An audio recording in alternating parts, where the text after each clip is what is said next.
What would you say you're most excited about for where things are going with it?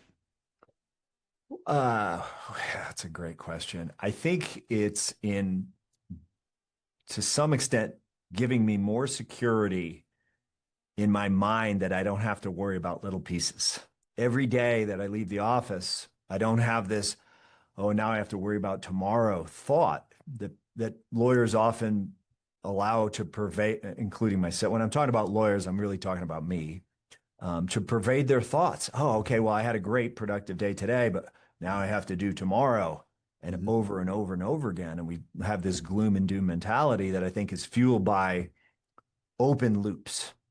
And I Yes. love the idea of getting rid of more of those open loops, coming in, executing, leaving, and then being exactly where I need to be when I'm there, whether I'm at home with my family, I'm 100% focused on them.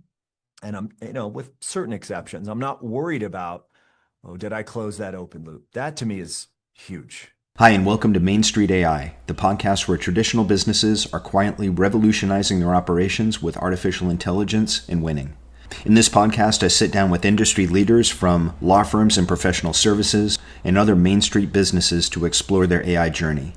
We dive into the opportunities they see, the challenges they're navigating, and the real impact of AI on their industries. Whether you're AI curious or ready to implement, this show brings you insights from leaders who are actually using this technology to serve customers better, empower employees, and drive profitable growth. David Graf has been to roughly 4,000 homeowners association meetings in his 30-year career. About 3,000 of them were at night. He also survived a massive stroke 13 years ago that left him partly paralyzed, gave up rock climbing, ice climbing, whitewater kayaking, and mountain running, and says it was the best thing that ever happened to him. Today he practices community association law at Graf in Colorado, coaches attorneys on mindset through Life Raft coaching, and brings a perspective to the AI conversation that is equal parts practical and philosophical. This is one of the richest conversations in the show's history, and it starts with a simple question. Are facts more important than law, or is law more important than facts? Let's dive in. Hi, welcome back to the Main Street AI podcast. This is Stephen Whittier with Satori Coach IO. Today I'm joined by David Graf of Graf Community Association Law. David, thanks for joining. My pleasure, Stephen. Thank you for having me. Yeah, it's great to have you. So a little bit of a different legal specialty here today. And I know you also do mindset work aside from being an attorney. So could you tell us a little bit more from a high level about what you do? Sure. Yeah. Graf PC is in Englewood, Colorado, and we represent community associations, condominium associations, whether high rise or mid rise, homeowners associations, master plan communities. We do some resort work. And sometimes we represent condo-tels, which are condominium hotels. Represent roughly 900 HOAs across the state of Colorado. Been to about 4,000 homeowners association meetings over the last 25 years. Wrote a book about it called Meeting Martial Arts, about dealing with people in tense situations. Near and dear to me. I'm a professional martial artist for the past 30 years, so I love the analogy. That's great. For people that are not in this field, I always think it's a good question to say, like, what do you wish that your clients who might not already be working with you, but your potential client, what do you wish that they knew that maybe they don't? What do they not understand about the work being done here that you wish they knew? Oh, that's a great question. I think that, and it's not just specific to our clients, I think it's specific to American culture in general, which is, and this is my opinion, if you can find your personal glory outside of fighting, outside of a courtroom, you're probably doing yourself a favor. And I think not only for our clients, but for the people that we have disagreements with, there's often this idea that either, I'm not necessarily revenge, but life satisfaction will be delivered through the stroke of a judge's pen. And I think that, especially when you're talking about where people live, how they live, what's going on with their property, it's very personal. And I think that creates an artificial aggravator of disputes that that we have to be sensitive in being aware of in trying to reduce the cost of these disputes. Our clients are all, not all, but mostly nonprofit corporations. Mm-hmm. And they have zero-based budgets, which means at the end of the year, after saving some money for infrastructure replacement over the next 5, 10, or 20 years, they don't have any money. And so we have to be cognizant of how can we work with people who may come to us in a very difficult way and try to resolve that problem. And I think it's hard sometimes when you're adverse to someone that lives down the street who's been irritating you and you see them doing things that they're not supposed to do. And if you're in a leadership position, it can be hard to take off your aggrieved neighbor hat and try to objectively solve this problem. For us, the name of the game is trying to solve problems. It doesn't always maybe feel like that to the people that we come into contact with. But this human element that runs through what we do is so important, because we're not usually suing over a $10 million issue. We're suing over, whether they didn't paint their house for the last 5 years or not, or whether they're doing something that is causing stress to their neighbor. And just that human element is so essential. And we're not taught that in law school. It's not something that's cultivated usually. At least it wasn't when I was in law school 30 years ago. And I don't know if it is today, but alternative dispute resolution and dealing with people without just writing letters, rolling up your sleeves and saying, hey, what's going on? That's something that I think is somewhat lacking in the world, not just in our area of practice. Yes. It's interesting you bring that up, because that has come up in numerous of these conversations where there's this fleshing out between the standard letter of the law, kind of legal procedure and what the job is technically versus this all too important human element. So that discernment, that level of discretion and nuance seems to be irreducible. Yeah, I agree. I had an interview with an important client, essentially, and the principal asked me, are facts more important than law, or is the law more important than the facts? And I said, well, obviously the facts, we certainly have to comply with the law, but if we don't have good facts, we might as well not even get started, right? Mm-hmm. If what we're doing does not pass the smell test or the equitable analysis that judges invariably will make, it doesn't really matter how much law we can wrap around a problem that is weak at its core. And he said, yeah, that's our position. And the reason I ask that is I don't want you ever to tell us to do something that we shouldn't do, even if we could do it. Mm-hmm. So that's kind of a philosophy of mine that has been super helpful. And he said the attorney who interviewed us, that we interviewed right before you, spent 25 minutes arguing about how the law was more important and talked themselves into a circular argument and ultimately said, the facts aren't that relevant. They do matter. And judges and juries are people. And if we have something that won't pass the smell test, you just can't dress it up beyond that. Yeah, that makes perfect sense. And speaking of the human element and discretion, so in addition, as I mentioned during the intro, in addition to being a practicing attorney with the firm, you also do mindset coaching. So is that a separate entity, or is that something you've wrapped within okay, so that's a separate thing. Could you talk about that a little bit too? Yeah, I had a massive stroke 13 years ago after I tore my vertebral artery, and I had to give up all of the what I would now refer to as fool's errands, but the hobbies and the sports and all of these things that I had done for many years. Rock and ice climbing, I was a whitewater kayaker, mountain runner, long distance cyclist. And I realized that I had to relearn how to live as a partly paralyzed person. And I had been meditating for a number of years, which is a story unto itself. And I started fixing myself. And I went through coach school and I realized, okay, so if I had a better awareness of my feelings and my thoughts that generated those feelings, I would have had a much better way to survive the first 23 years of my legal practice. And so I help primarily attorneys as a passion project through a separate entity about their mindset. And whether it's burnout or procrastination or purpose, conflict that they're having trouble managing. I burned out at 29 as a partner in a transactional law firm. And I thought, wow, there was a real problem with me. Mm. And I realized that the problem to some extent was with me, but it was primarily because of the way I was looking at the world and the expectations that I had. And I thought, okay, well, since I am the problem, I created that problem, I could also solve that problem. And I try to help other people do that. Yeah. Very needed too. I mean, I can tell you in my, you're yeah, but obviously I'm not a mindset coach for attorneys, but I've had enough conversations to see recurring patterns, and I'd be a fool not to observe that burnout is very, very common in this field. Absolutely. So, and the fact that you're saying that at 29, you're already feeling it. So, yeah, I was a long story based on my childhood, but I took off on my career like a bullet out of a gun, and it nearly killed me. Mm. And I survived it, thankfully. But, there's just the way we look at things and the stories that we tell ourselves and the resistance that we're unaware of creates a lot of problems that are optional.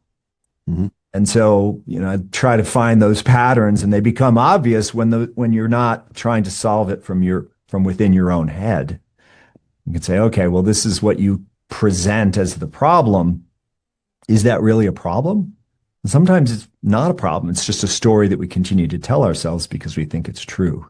And trying to clear those things out of the way so that we cannot have this idyllic, conflict-free career, but so we can weather the ups and downs with grace and satisfaction. That's the goal, I think. And if you look at the data, substance abuse and suicide and depression and self-assessment of burnout is epidemic in the law.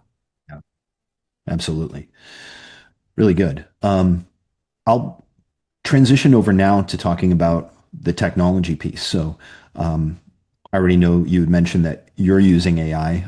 How do you see that trending in the legal industry right now? And then also talk a little bit about what you are using it for. Sure. Well, the trend that I see in the legal business right now with AI is, and it's multifaceted, but one is denial. I don't use that. It's inaccurate. The other is, oh my gosh, it's going to take my job away from me. And then the third is, hey, this is an amazing opportunity to be on the cutting edge of how we deliver services. And I look at it as an inexperienced law clerk in terms of the value it provides to me on the day-to-day lawyering that I do. It's a fantastic, I shouldn't say fantastic, but it has the ability to get rid of the things that I didn't ever want to do in the first place. Yeah. And so to me, I think it's fantastic. Now, you have to be careful, especially when we're trying to research cases. And I think that's a big one. It grooms me to want to use it by telling me what it thinks I want to hear, which is problematic. And I've had to refine the way that I ask questions of it. But I think it's, whether I like it or not, it's not going away. Mm-hmm. So we can either, saddle it and ride it like a horse, or we can try to ignore it and fade away. I think it's fun. It creates different perspectives that I don't necessarily think I would have immediately had. I think it can help cure what I used to call the waiting period, where you would come up with a conclusion and let it soak in your brain for a couple of days so that you could try to think of aspects of your argument or your position that you hadn't thought of. And you can get a lot of additional perspective very quickly through AI. I also use it just in my Microsoft ecosphere with Copilot to try and prioritize emails and to search for things. And I talk to lawyers at conferences and they say, oh yeah, we don't use it. Don't use it at all. I'm thinking, wow, that's surprising to me. And I'm old. So I love it. I think I'm aware of some of the limitations. I don't feel it's a threat. And whether I did or didn't think it's a threat is really just my interpretation about something that's going to continue on no matter what I believe. So why worry about it? Why not embrace it, harness it, get better at it. You're never too old to do it. Right. Well, as you mentioned, that human level of discretion that comes from the more experienced attorney, like not the maybe more production level legal work, which AI may be able to replace some of those, but everything will just sort of get reallocated in terms of the different jobs. But when it comes to that degree of human experience and communication and empathy and these things like that's where we don't see it being replaced anytime soon. And then, to your point, comes up a lot here. I just had another conversation about this just yesterday with the being a laggard, right? Which is, I'm noticing that law is one of the fields where there's an absolute tendency to like default into that laggard stage where, by the time people finally realize, just like the internet, that it's not going away, it's actually bigger than the internet, you're going to sort of miss the early mover opportunity, and you'll be trying to learn vocabulary words when everybody else is already getting a degree of fluency. That's not a good place to be. No. I'm always trying to encourage them to start to get at least conversant with it. And that doesn't just mean going to ChatGPT or something. It's so much more than that, so much more capable than that. But you do have to watch out for the hallucinations, and you do have to start to understand like what the limitations are. So that's all very well informed. What would you say you're most excited about for where things are going with it? That's a great question. I think it's to some extent, giving me more security in my mind that I don't have to worry about little pieces. Mm-hmm. Right. And so, it's like the difference between having a pants pocket with a button, 3/4, some lint, a pen, and having nothing, and having the same ability to move through life gracefully without as much mental clutter, thinking about, oh, did I do that? Or do I have to worry about this? And you can cover a lot of that with bodies, and you can cover a lot of that with technology. But even, at least to the people, speaking for myself and the people that I work with, there's always that, back of the head process running. And, to me, the idea of really showing up and executing and then leaving on a high note with a win every day that I leave the office, I don't have this, oh, now I have to worry about tomorrow thought that lawyers often allow to pervade, including myself. When I'm talking about lawyers, I'm really talking about me, to pervade their thoughts. Oh, okay, well, I had a great productive day today, but now I have to do tomorrow, and over and over and over again. And we have this gloom and doom mentality that I think is fueled by open loops. Yes. And I love the idea of getting rid of more of those open loops, coming in, executing, leaving, and then being exactly where I need to be when I'm there. Whether I'm at home with my family, I'm 100% focused on them. And I'm, with certain exceptions, I'm not worried about, oh, did I close that open loop? That to me is huge.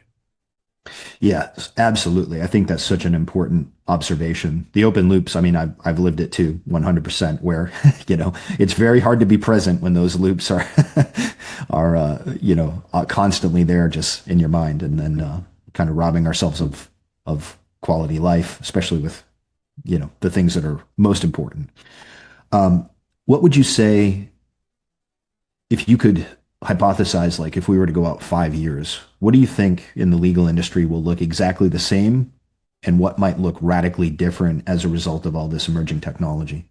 Oh, wow. That's a fantastic question. Well, if you asked me 5 years ago what would be going on right now, I wouldn't have foreseen the video meeting revolution that was forced by the pandemic. And we had Skype and video meeting capability for years prior to the pandemic, and I couldn't talk most of our clients into using that, and instead they would pay me to drive sometimes 6-7 hours, right, go to a meeting in person. I'd get home at 4 o'clock in the morning the next day. And now, based on the necessity of looking at this slightly differently, the idea of me driving across the state for most things, depending on the issue, is unthinkable. And that's freed up a huge amount of time to do other things and to work on our technology and to do other work or to go home a little early. And I think I started the meeting by saying I've been to 4,000 HOA meetings. Probably 3,000 of those have been at night. So, right. When you work a full 10, 12-hour day and then you go to a night meeting, you get home between 8 and midnight in the evening. I've done that every night, 365 days a week. I can't do the math off my head, but that's like 7 years of night meetings. It's a lot of time away. Yeah.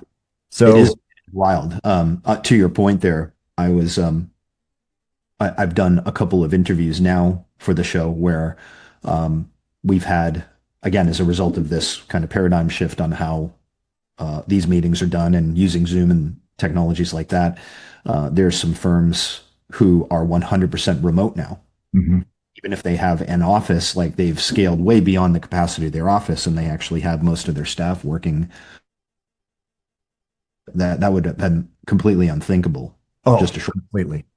And fortunately for us, and and I'm a late adopter for about everything, so I don't want to act like I'm a early adopter of all kinds of technology and trends. We had just created the remote office capability before the pandemic. Mm. Ironically, we had also just signed a lease for a satellite office with a large training room, I think less than a week before the pandemic. And so we signed this multi-year lease with several offices and a big training room right before, and didn't get to use that for well over a year in terms of having anybody come by. So it's interesting, right? So looking back, you can see the trend. Looking forward, can you? And I don't know that I can. The way I look at whatever this technology will bring to us, it will be able to allow us to refine or sharpen our focus on doing the things that matter the most. Mm-hmm.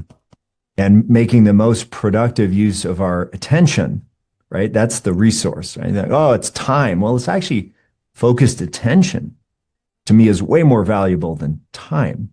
Yes. And I think supporting a climate where I can come in, and I don't want to sound like a post-apocalyptic rat in a laboratory where I come in and I tap my stuff and then I leave. But this idea of creating support for how I can best focus my attention on what I do best, mm-hmm. I think is tremendously positive. Absolutely. Positive for the business in terms of efficiency. There's benefits there for the clients, mm-hmm. and also back to the mindset with the open loops. So reducing those open loops, right? Yeah. So I'll transition over now and let's talk a little bit more about your business. What would you say you do exceptionally well that's unique, maybe sets you apart from others that are in your particular legal niche? Okay. I don't take compliments well. So with that caveat, one of the things I think I do well is communicate with people, believe it or not. And I'm an introvert.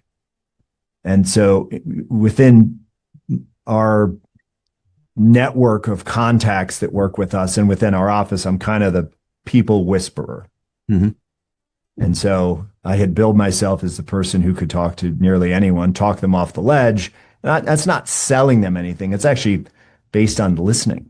Mm-hmm. Yes. And dealing with clients that might be upset or dealing with difficult opposing counsel. Or, I had someone say the other day, one of my partners said, okay, well, let's get this into this situation, and then we'll just send David out to the meeting and everything will be fine. Mm-hmm. Right? Which is what I like to do most of the time. So just that's maybe one reason why I'm not that worried about technology taking away what I love to do, which is even though I don't always, because I'm introverted, I'm not the person that's outgoing, but in terms of dealing with people and talking to them and listening to them, I love to do it. And I think that's where I can add the most value. Yeah, absolutely. That makes perfect sense too. I mean, that tends to be more of an introvert's strength, as opposed to being the, out front, like leading the charge. But when it comes down to like the human to human, that's where you shine. In terms of growth, where would you say that the firm is at in terms of like a growth stage at this point, and what are your goals for the next year or so? Great question. So we just celebrated our 20th anniversary as a firm, Yes. and we started with just two lawyers and two laptops, and everything else was borrowed or rented. And we've added on average one person every year, and that's pretty slow growth. This year, 2026, what we're working on is technology. So it's kind of interesting that, based on the pandemic and then post-pandemic, there were some laws that changed how our clients did things, which changed the workflow coming into our business. And then that workflow got straightened out. And then all of a sudden there was a press of work. This year we're changing potentially, well, either way, we had just changed over to a different practice management system, not 100% there yet. And then we found that there might be one even better. And so we're pausing right now the full implementation on the transactional or corporate side of our business to look into another platform. So that's what we're doing right now. Probably for the next 2.5 months, we'll be doing that. And once we make the decision as to continue with where we were going or to change, then we will dive into that headlong. And then it's going to be interesting to see what efficiencies we can glean from that system in assessing headcount. How many people do we need to do this? And it's tempting to throw bodies at an issue, right? But there's a level of chaos that comes from just adding bodies. Yes. Once we hit 10, roughly, we had to change the way we did things organizationally because it started to get too large to not run it like a larger business. And, then there's, I think, a tendency to just continue to add bodies. And now we're kind of trying, not necessarily to get rid of anyone, but how can we not add bodies for the sake of adding bodies and deal with that additional administration? Yes. What can we do to create a stronger spine, technological spine in our practice area so that we can then decide with a little bit more confidence and a little bit more clarity, who do we need? Who do we need to add and where? So that to me is tremendously exciting because it's kind of a abrupt right turn from the way that we've been adding people over time. Now, okay, we're not going to continue to do that. We're going to really change our core, I'd call it, our technological DNA. And it's not expensive, relatively speaking. It's just disruptive. And finding the time to do that, I think, is the challenge. But once you've created as a priority, the time shows up. And I'm beyond excited for that. Yeah, no, I think that's such a fantastic observation that I wish more people would think of, because the traditional model is shifting like rapidly. And one of the things I think is when you have a business model traditionally that is, linear in terms of if we want to grow, that does automatically equate to people, then what sort of gets lost there, to your point, like you saw a tipping point at 10 staff that changed the fundamental nature of the business. And that's because it's not linear. It's actually exponential, right? Not only time, energy, resources of hiring and training and culture and things like that, but also, just with each additional human, there's compounding levels of complexity there. So I think, going back to the fundamentals and saying we're not looking to downsize our people, but we're looking to make the whole operation more seamless and integrate the technology. That's very smart. That's actually like one of my passions of exactly what you're talking about. So, exciting. So it sounds like you've had an incredible journey here. I always ask my magic wand question. So this is a hypothetical. If you could wave a magic wand and fix one challenge or, key challenge or limiting constraint in the business, what would that be right now? Right now, it's that technology shift that we have to make. That's, I think, the next step in our evolution. It's obvious. Some firms have done it way better than we had years ago. But irrespective of that, the next best time is to do it right now. Mhm. So we have a wonderful team of people that I'm just so thrilled to work with, fun and exciting and valuable individuals that we have. And so, okay, how can we get our work done, be better with our clients, be more competitive on price, and still try to maximize the opportunity for everyone to do what they want to do? Mhm. Right. And that's awesome. And I think all of the grunt work or the production side of things, not all of it, but a lot of that can be streamlined, and people can really have more autonomy to do the things that light their fire. And some people like to do that type of stuff, and some people don't. Mhm. So for me, it's like, okay, well, if I'm 30 years in now, I might have 10, maybe 20 years left. We talked about mandatory retirement, but I think that was a conversation just directed at me. How can I, maximize my joy, my fun, my excitement, my enthusiasm to do these things for the next 10 or 20 years? And it's entirely controllable, Mhm. right? The real problem is not all of these other things. It's, for me, if I could wave a magic wand, not necessarily for the firm, I would wave it at myself, right? Because I have had this addiction to urgency for 30 years. And that can squeeze out all of the very important but less urgent possibilities. And I think that's pretty common in the legal mind. Yes. Very well said.